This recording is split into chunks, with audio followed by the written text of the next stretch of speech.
اللہ اکبر، اللہ اکبر۔ مسلمان اب مدینہ منورہ میں اپنی مرضی سے زندگی گزار رہے ہیں۔ مکے کی نسبت یہاں معاملات مختلف ہیں۔ سب لوگ خوشی سے مسجد آ کر نماز ادا کر سکتے ہیں۔ مہاجرین کی مدینہ منورہ آمد اور یہاں رہائش اختیار کرنے کی وجہ سے یہ شہر وسیع ہوتا جا رہا ہے۔ اب ممکن نہیں رہا کہ سب لوگ ایک ہی جگہ موجود ہوں یا انہیں گھر گھر جا کر بلایا جا سکے۔ نماز کی اطلاع وقفے وقفے سے بار بار دی جائے گی۔ ابھی تک لوگ نماز کے بارے میں ایک دوسرے کو گھر جا کر خود بتاتے ہیں۔ رسول اللہ صلی اللہ علیہ وآلہ وسلم نے اس بارے میں اپنے ساتھیوں سے مشورہ کیا ہے۔ کسی نے مشورہ دیا کہ ناقوس یا ڈھول بجا کر لوگوں کو نماز کی اطلاع دی جائے، تو کسی نے کہا کہ گھنٹیاں بجائی جائیں۔ کسی کا مشورہ ہے کہ آگ روشن کی جائے۔ کسی کے خیال میں نماز کے وقت کی اطلاع دینے کے لیے زمین میں جھنڈا گاڑ دیا جائے۔ لوگ جب اس جھنڈے کو دیکھیں تو مسجد کی طرف رخ کریں اور نماز ادا کریں۔ کسی نے مشورہ دیا ہے کہ بگل بجا کر لوگوں کو نماز کی طرف بلایا جائے۔ حضرت عمر بن خطاب رضی اللہ تعالیٰ عنہ نے کہا ہے، اللہ کے رسول، ہم کسی آدمی کی ذمہ داری کیوں نہ لگا دیں جو اس کی منادی یعنی اعلان کرے۔ رسول اللہ صلی اللہ علیہ وسلم نے کہا، بلال جاؤ اور نماز کا اعلان کرو۔ اس کے بعد تمام صحابہ اپنے اپنے گھروں کو چلے گئے ہیں۔ عبداللہ بن زید مازنی رضی اللہ تعالیٰ عنہ اس سلسلے میں بیان کرتے ہیں، یہ ان دنوں کی بات ہے جب نماز کے لیے جمع کیے جانے کے طریقوں پر غور کیا جا رہا تھا۔ مشورہ دیا گیا کہ ناقوس یعنی گھنٹا بجا کر لوگوں کو جمع کیا جائے۔ یہ نصارہ یعنی مسیحیوں کا طریقہ رہا جسے رسول اللہ پسند نہیں کرتے تھے۔ اس رات میں نے خواب میں دیکھا ایک شخص سبز رنگ کے کپڑے پہنے ہوئے ایک ناقوس یعنی گھنٹا اٹھائے چلا جا رہا ہے۔ میں نے اسے آواز دے کر پوچھا، اللہ کے بندے، کیا تم یہ ناقوس مجھے بیچو گے؟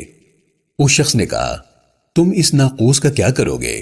میں نے کہا، ہم اس کے ذریعے لوگوں کو نماز کی دعوت دیا کریں گے۔ وہ شخص بولا، کیا میں تمہیں اس سے بہتر طریقہ نہ بتلاؤں؟ میں نے کہا کہ ضرور، کیوں نہیں، ضرور بتائیے۔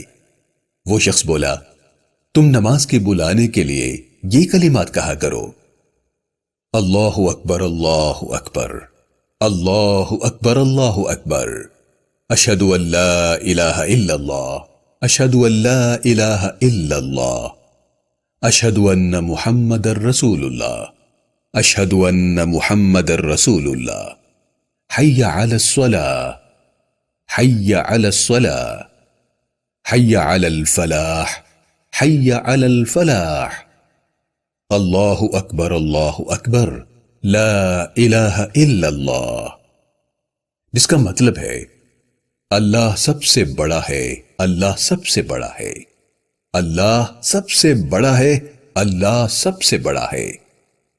میں گواہی دیتا ہوں کہ اللہ کے سوا کوئی عبادت کے لائق نہیں۔ میں گواہی دیتا ہوں کہ اللہ کے سوا کوئی عبادت کے لائق نہیں۔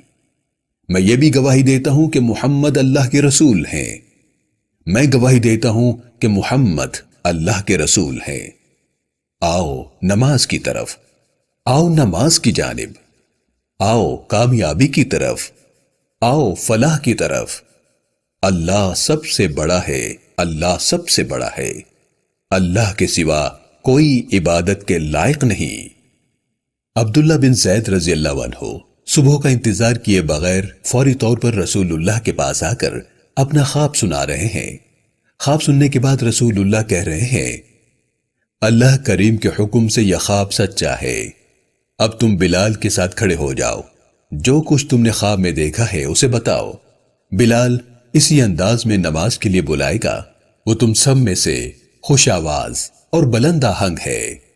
عبداللہ بلال کے ساتھ کھڑے ہو کر انہیں یہ کلمات بتا رہے ہیں۔ بلال زید کے ساتھ ساتھ ان کو دہرا رہے ہیں اور نماز کے لیے لوگوں کو بلا رہے ہیں۔ عمر بن الخطاب اس وقت اپنے گھر پر موجود ہیں۔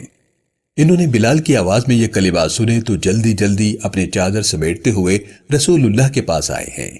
رسول اللہ سے کہہ رہے ہیں، اللہ کے رسول، اس ذات کی قسم جس نے آپ کو حق کے ساتھ رسول بنا کر بھیجا ہے، میں نے بھی خواب میں یہی کلمات سنے ہیں۔